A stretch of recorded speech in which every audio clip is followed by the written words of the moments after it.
NU didirikan bukan hanya untuk warga NU, NU didirikan untuk umat Islam dan untuk peradaban dunia, saudara-saudara. Ini makna bahwa kita ini akan merawat jagat dan membangun peradaban. Seluruh pengurus NU yang dimuliakan Allah, hari ini alhamdulillah saya bangga Ketua PWNU dan Tuan Guru Bagu mengadakan pelantikan NU di kantornya. Seperti tadi disampaikan beliau, ya inilah keadaannya, supaya yang hadir mikir. Ini kalau belum ada jendelanya saya nyumbang apa, kan begitu Pak Prof ya? Ya, kalau ini belum ada keramiknya supaya saya nyumbang apa? Itu supaya mikir. Saya ingin katakan bahwa Nahdlatul Ulama tadi syajaratun thayyibah asluha thabitun. Ini NU luar biasa, laksana pohon yang akarnya menghujam ke bawah. Kita ini di seluruh Indonesia lengkap, cabang kita ada 522 di seluruh Indonesia. Di dunia yang sudah dapat SK ya, dan karena memang beberapa negara digabungkan seperti Australia dan Selandia Baru, seperti Amerika dan Kanada, dan juga beberapa yang lain, itu yang SK-nya sudah keluar, dan yang sudah keluar 33 negara. Yang dalam proses masih banyak yang belum dilantik. Belum lagi orang-orang luar negeri yang mereka ingin menjadi warga NU, termasuk NU di Malaysia, itu warga Malaysia asli masuk kepada Nahdlatul Ulama, termasuk di Afghanistan. Kenapa saudara-saudara mereka bahkan mendirikan NU Malaysia, NU Afghanistan, dan anggotanya warga negara Malaysia, warga negara Afghanistan tadi? Karena mereka senang dengan ajaran atau fikrah pemikiran Nahdlatul Ulama, mereka cocok. Ini loh ajaran yang sesungguhnya dibawa oleh Nabi Muhammad SAW, yakni ajaran Ahlus Sunnah wal Jamaah. Saya nanti sore itu bicara pada Harlah NU di Belgia. Kebetulan dubesnya namanya Pak Andri Hadi ya. Eropa semua ikut. Seminggu lalu atau persisnya hari Ahad malam Senin saat saya di Bukit Tinggi dengan Amerika dan Kanada, itu yang hadir bukan saja semua orang NU, bahkan dari Muhammadiyah, bahkan non muslim hadir. Mereka sangat ingin mendengar pandangan-pandangan NU, karena Rais Am kita dan Ketua Umum kita Ki Haji Miftahul Akhyar dan juga Ki Haji Yahya Khalil Sakuf membuat tema Harlah NU ini yang ke-99 dengan judul Merawat Jagat dan Membangun Peradaban. Selain visi beliau sendiri selama 5 tahun ingin membuat NU mandiri dan mendunia. Mandiri itu artinya apa? Mandiri artinya NU di level internal harus mandiri, secara organisasi mandiri, secara ekonomi mandiri, secara pemikiran mandiri. Secara organisasi mandiri kita tak boleh dipengaruhi oleh organisasi apapun dari luar, baik itu politik maupun non politik. Orang PKB, PDI, P3, Golkar, Nasdem, apapun boleh masuk jadi anggota NU, tapi mereka tidak boleh mengatur Nahdlatul Ulama ya. Kalau mereka masuk ke Nahdlatul Ulama, mereka harus jadi santri para kiai, bukan mereka mengatur NU. Makanya kalau ada bupati dari NU, tidak boleh bupati ngatur NU. Yang boleh bupatinya bertanya kepada pengurus wilayah NU atau pengurus cabang, apa yang bisa saya berikan kepada NU untuk khidmah, begitu. Itu bukan, itu namanya mandiri. Karenanya saya katakan di mana-mana pengurus NU harus gagah.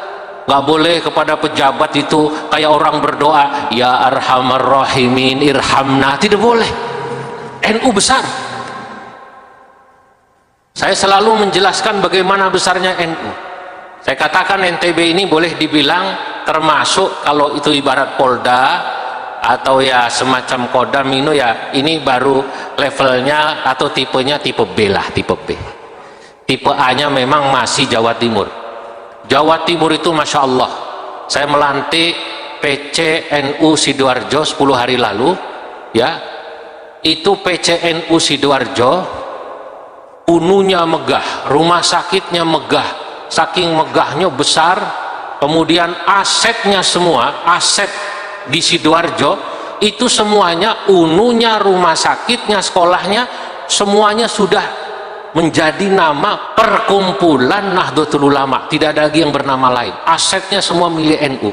Andai kata yang bersangkutan bukan lagi pengurus NU, tetap aja semua yang aset-aset itu milik Nahdlatul Ulama.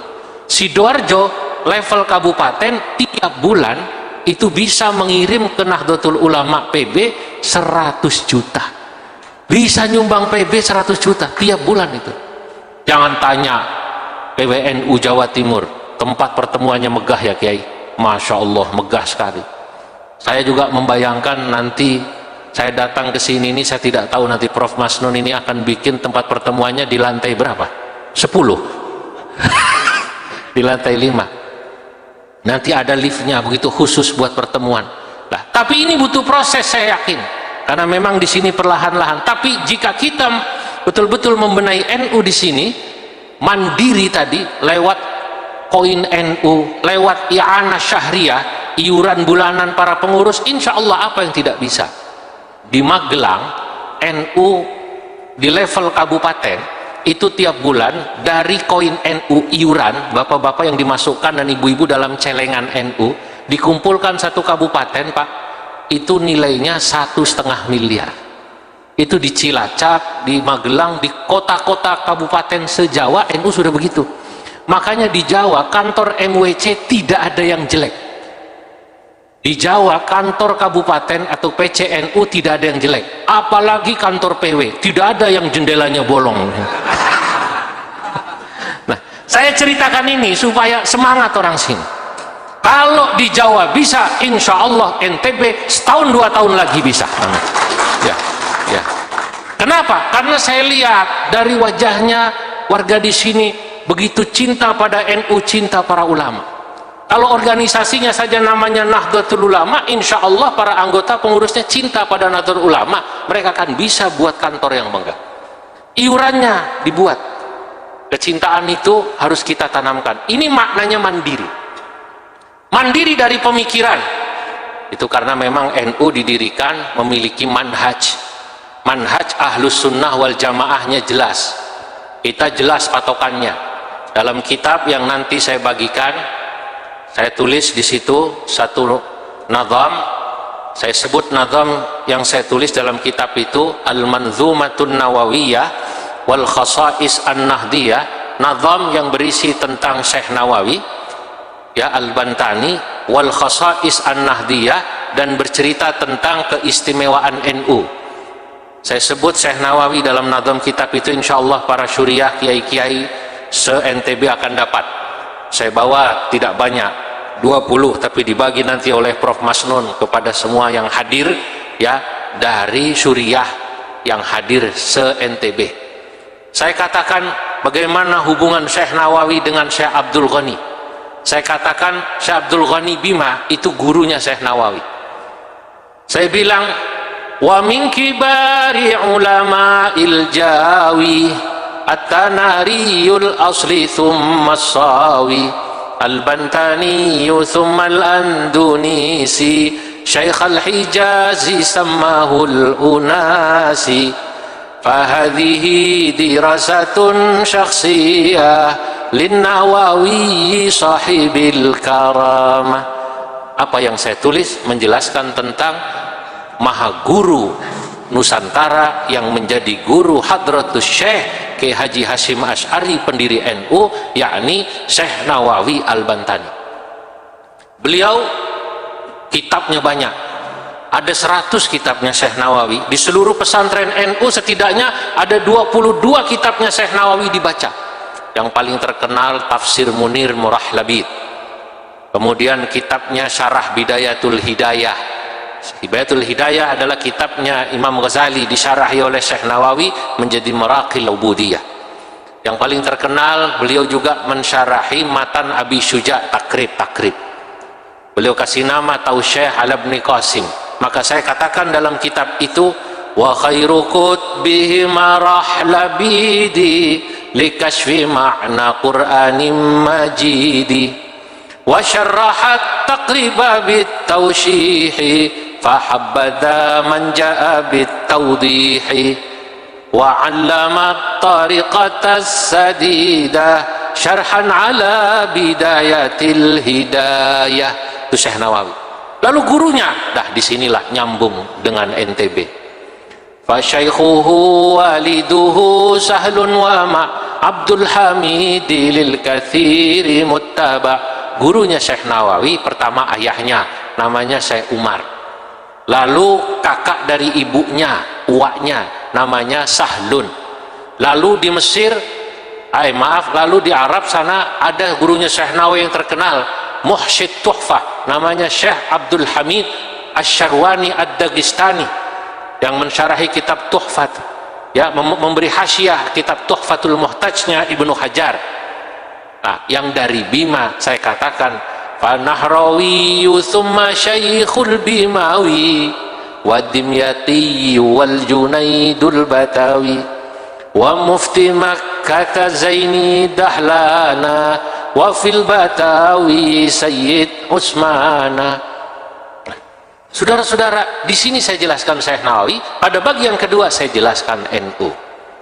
Saya bilang begini, muridnya Syekh Nawawi itulah yang menyebarkan faham Ahlus Sunnah wal Jamaah. Paham ini sudah dipegang oleh ulama Nusantara sejak dulu dan diikuti oleh ulama-ulama NU.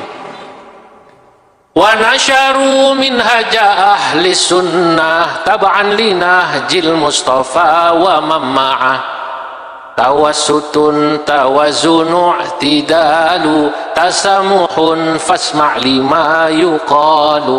NU itu saudara-saudara, pertama fikrahnya yang membuat kita mandiri, tidak bisa digoyang oleh pemikiran-pemikiran luar yang ekstrim kini, ekstrim kanan maupun ekstrim kiri. Kita tahu di luar sana ada orang-orang radikal yang mengajarkan orang supaya memusuhi, mengkafirkan orang yang berbeda dengan dia. NU tidak begitu. Sama orang kafir saja hidup bisa berdampingan, kata Pak Gubernur tadi, apalagi dengan sesama muslim. Kita ini dengan orang non muslim bisa hidup berdampingan. NU, saya berkali-kali bicara di forum-forum di mana orang non muslim itu hadir. Mereka selalu bilang, Pak Kiai, kami ini Masya Allah nyaman kalau duduk bersama, hidup bertetangga dengan Nahdlatul Ulama. Sebab NU itu mujaniban ta'nifan au tatarrufa musahiban takriman au talattufa. Anti kekerasan, anti radikalisme, nggak pernah kita kasar sama orang, nggak pernah. Nah, itu yang mereka kemudian nyaman, Pak. Sejak dulu, sejak muassis pendiri NU begitu. Kecuali dengan Belanda karena menjajah, kecuali dengan Jepang karena menjajah. Kalau tidak menjajah, kalau tidak memusuhi NU, maka NU akan selalu menebarkan rahmah kepada seluruh umat di dunia. Karena NU didirikan bukan hanya untuk warga NU, NU didirikan untuk umat Islam dan untuk peradaban dunia, saudara-saudara. Ini makna bahwa kita ini akan merawat jagat dan membangun peradaban. Jadi kalau ada orang berpikir NU didirikan hanya untuk NU, dia belum paham. NU didirikan untuk dunia. Coba lihat itu, lambang Nahdlatul Ulama, dotnya melewati jagat. Nahdlatul Ulama, dot itu lambang bahwa NU harus mendunia. Pemikirannya bukan saja mandiri, tapi justru mewarnai. Kita jangan sampai mau itu dipengaruhi oleh pikiran-pikiran ekstrim kanan maupun ekstrim kiri. Justru kita yang menjelaskan faham toleransinya NU, moderatnya NU, tawazunnya NU, adilnya NU ke seluruh dunia.